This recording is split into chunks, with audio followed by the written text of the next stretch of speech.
the same problem every human being faces: stress, strain.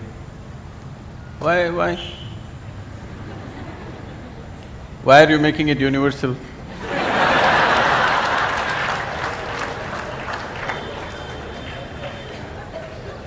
You are assuming that. Okay, you are stressed and strained and what?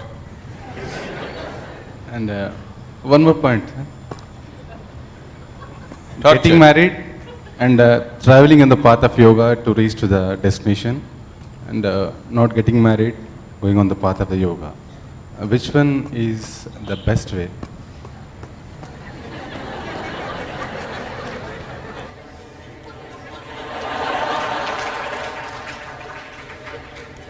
So he has named his wife and children as stress, strain, torture.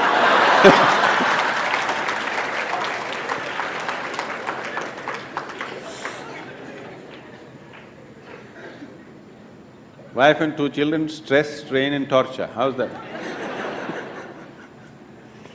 I don't want you to travel in the path of yoga.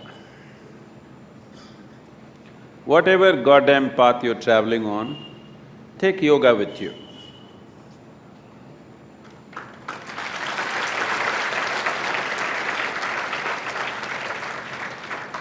It will make the path easy and beautiful. Whether you go north or south, if it is dark, you take a torch, isn't it? Only northward people take torch, southern people take darkness with you. Is there such a thing? No. So, you getting married is because of your needs. You were not born with your wife, were you? You were born like this, a complete human being. Because you have certain needs, physical, psychological, emotional, maybe financial, social, that also is there, right? So, various needs. Marriage is generally supposed to be a package which deals with all these needs. Physical needs, psychological needs, emotional needs, social needs, sometimes financial needs also. So it is a comprehensive package that if you get married, all these problems are solved in one shot. Sometimes they may refuse to fulfill some of your needs. So you get stressed, strained and tortured. I want you to understand, you married for your well-being, not as some sacrifice for somebody's sake.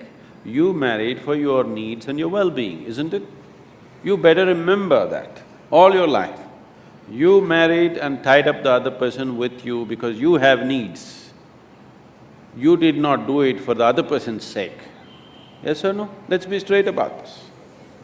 Yes or no? Yes. You remember this? If you remember this, you live in little gratitude, okay? You… if not all the five pancha and the five needs, at least two you fulfilled for me, thank you very much, isn't it? All the five perfectly, maybe they did not fulfill, at least two or three they fulfilled, right? Your husband or your wife? Did they, didn't they? If they did not fulfill anything, I don't think you would be there by now. Yes or no? If they did not fulfill any of your needs, I do not think you would still be there. They are fulfilling some needs, a few things maybe they are not able to fulfill. So are you. You are also not able to fulfill every one of the needs of the other person. Some you're fulfilling, some you're not, isn't it so? So, why did this become stress, strain and torture?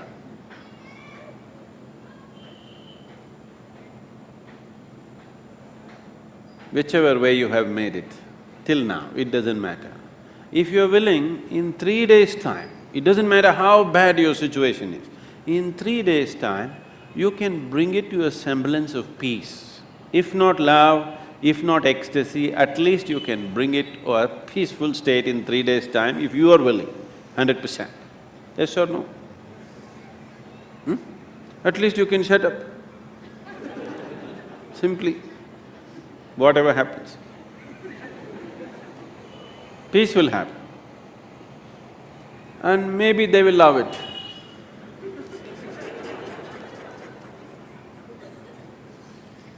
So, don't walk the path of yoga, whatever the path, you must carry yoga with you. If you carry yoga with you, it'll light up your path, whatever path you have chosen.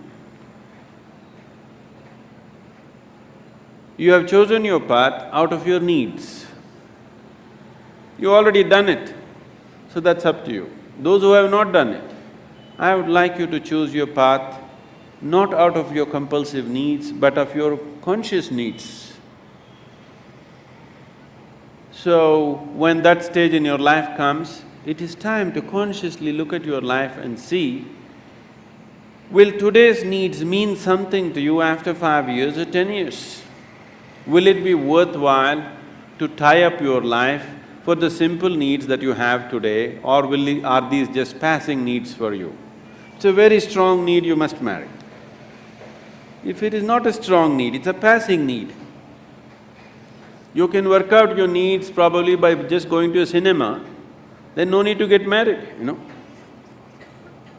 Yes, many people are like this, their needs are not very strong, it's just passing. But social structure tells them you have to. Not necessary. It must be a conscious choice. Whichever way you go, it must be your conscious choice, not compulsive choices. Because if you choose compulsively, you will always take it out on the people around you. Because you feel like a slave and you don't like it, so you take it out on them and they will take it out on you. So, it is not about what you're doing, it is about how you do it. What you're doing is according to our requirements, but how you do it will determine the nature of your life.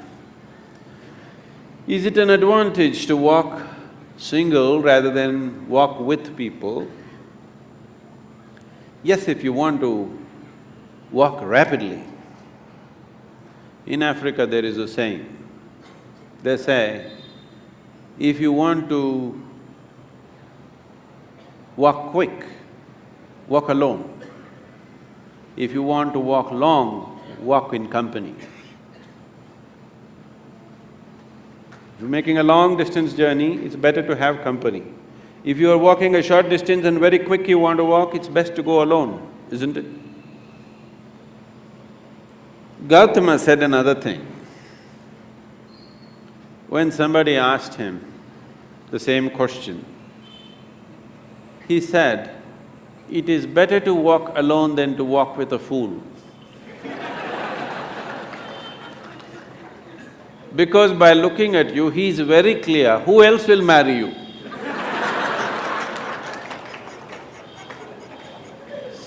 So that is Gautama's way of working.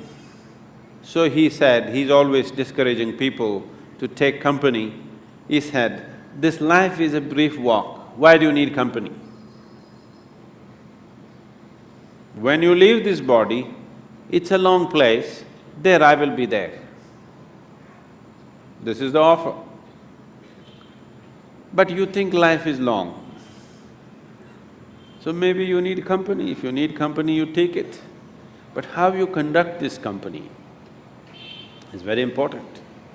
If you want to conduct this sensibly, one of the most important things that you need to do, particularly with your children, you must do this, is your psychological and your emotional framework should be around the basic fact of life. The basic fact of life is that you are mortal. Your psychological and emotional structure should be formed around your mortality. This is most important. If you're constantly aware that this is a brief life, any moment you'll fall dead actually, then you would organize your life and conduct your life in a certain way.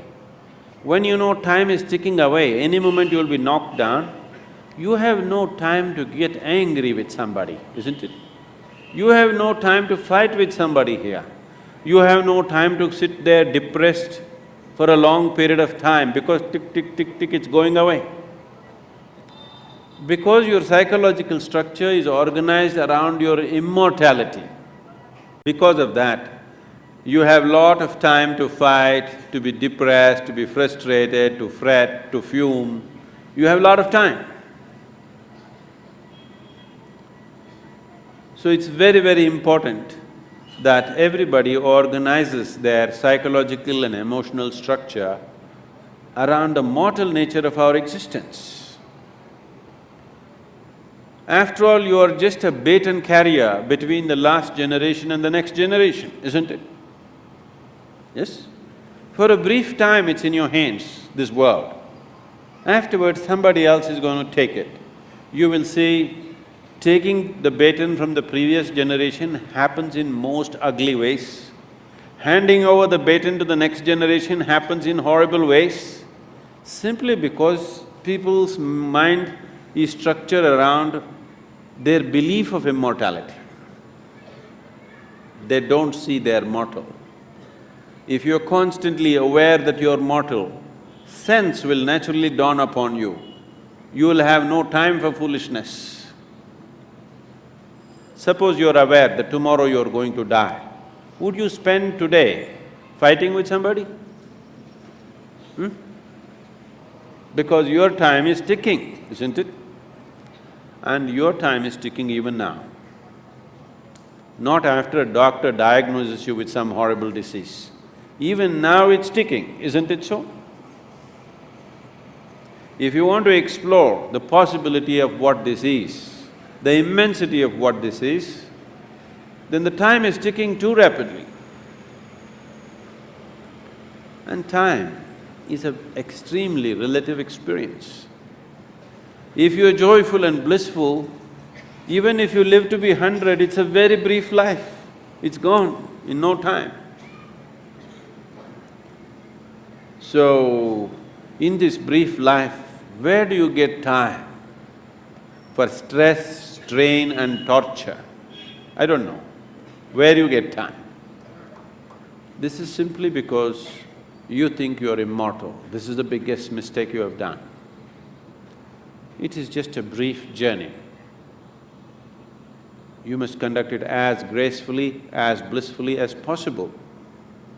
If you do not know the cosmos, at least you must know this piece of life before you fall dead. That must happen to everybody.